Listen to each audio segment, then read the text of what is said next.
Okay, so again, along the same vein, we're going to try to simplify this down as much as possible. And for this one, I would actually recommend that you, again, work backwards. We've got two different radicals in the numerator and in the denominator. I would actually recommend putting it all under one big radical as a fraction. Because then you can cancel anything that is common in both the numerator and the denominator, which is pretty much everything in the denominator.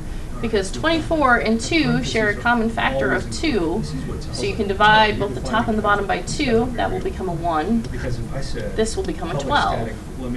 If you've got an x cubed on top divided by an x on the bottom, well, one of these x's cancels with one of the 3 x's up here, so that just becomes a 2. Same thing here, this y cancels with one of the 4 y's up here, so that will become a 3. So now our problem is just square root of 12 times x squared times y cubed. So now we're going to, now that we've brought it all together, now we're going to split it all back up again. So let's look at each part individually. The square root of 12, the square root of x squared, and the square root of y cubed.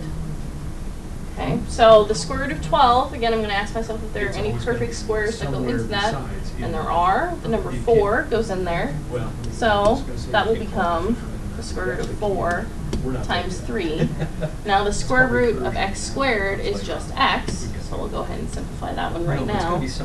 And then the square root of y cubed, well, just like we saw in a previous example, I'm going to break that y cubed into y squared times y. So when I split that apart, the y squared will become just a single y. So now I'm going to break apart these radicals that have more than one term underneath them. So I've got the square root of 4 times the square root of 3 times that x times the square root of y squared times the square root of y. Okay, almost there. So the square root of 4 simplifies to just 2. The square root of 3 we can't simplify any further. That x is still just an x, not underneath any radicals. The square root of y squared, that's just a single y. And then we have this square root of y over here. Okay, so now we have a bunch of terms that are all multiplied together. And what I recommend is organize the ones that aren't underneath the radical out in front. So I've got 2xy out in front. And then I've got the square root of 3 and the square root of y.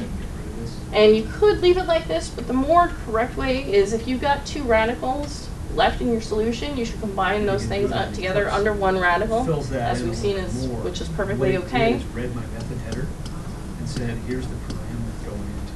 So the math gods allow us to then write this as the square root of 3y. All right, please let me know if you have any questions.